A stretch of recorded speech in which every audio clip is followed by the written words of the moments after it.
So what's next for Jorge Masvidal after he just pretty much swept Nate Diaz? The argument is if it could have been 2 more rounds, the question is can Nate Diaz finish Jorge Masvidal if there was only 2 rounds left?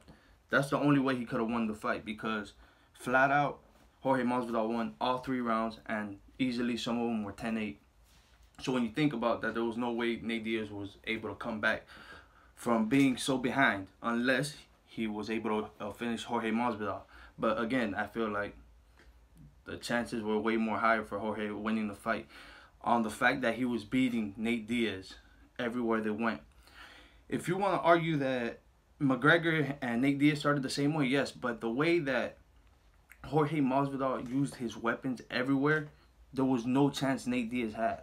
On the fact that, yeah, McGregor was landing a lot of headshots, but the way that Masvidal was using a lot of his diversity, using his elbows when Nate Diaz tried to press him against the fence, like how he fought Pettis. So you cannot say he's a slow starter. He tried to start a fast pace like Pettis, but what happened? He ate an elbow when Masvidal was in the corner. Not only that, Masvidal when he's in, with his back against the cage, he was circling off the cage a lot and using body kicks, punches to the body, elbows, head kicks. He wasn't using leg kicks as much as I thought, but just by using the body and the head over and over and over and switching it up, you were to think that if Jorge Masvidal was able to keep this pace and if Nate Diaz was able, but you gotta understand, Nate Diaz was getting not only attacked in the head and knowing what's coming and able to come forward, but Masvidal wasn't able to let him rest. Nate Diaz was trying to pressure him, and again, he'll circle off or he'll hit him in the clinch with the elbows, the knees to the body also,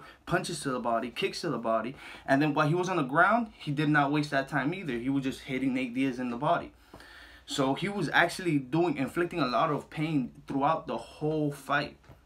So to say Nate Diaz was to come back, it's crazy because when it comes to the cardio, again, yeah, Nate Diaz goes through war, but the body shots. And Masvidal was inflicting body shots and head shots. So just all throughout the fight, he was just he was outstriking him in any aspect. On the ground, it was kind of tricky, but on the ground, again, Masvidal wasn't just laying down on the ground. Masvidal was defending from a couple rolls, good scrambles. He was doing a lot of ground and pound also. So that hands down, Masvidal outclassed him. Now the question is, what's next for Masvidal? Leon Edwards is out the equation because I think right now Leon Edwards is gonna fight Tyron Woodley. So that's gonna be a good fight. Masvidal and Colby and Covington against Usman. Masvidal said he would take that fight, but they gotta pay him a lot of money on the fact that he wants to rest his fist. So fix that. So I really highly doubt that. But again, I go back to what I thought this was the game plan. I feel like it was gonna be Jorge Masvidal, Nate Diaz. The winner takes on the winner from Conor McGregor and Cowboy Cerrone. It has not been announced yet, but this is my opinion. McGregor now beats Cerrone, right? Now you have McGregor against Masvidal. All right. For Nate Diaz wants that get back because they already know what's on the lines. And again, it's McGregor.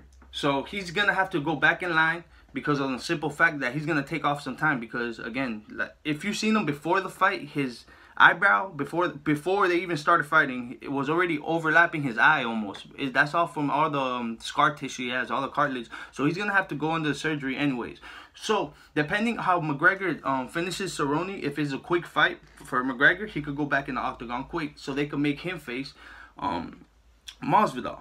Then when you say, where does that leave Nate Diaz at? Nate Diaz said he was only doing rematch. So in my head, I feel like for Nate Diaz, it could be Rafael Dos Anjos, which also was another person that he had problems with. And Cowboy Cerrone would like to get back. That'll be a good rematch. Cowboy Cerrone's another bad motherfucker.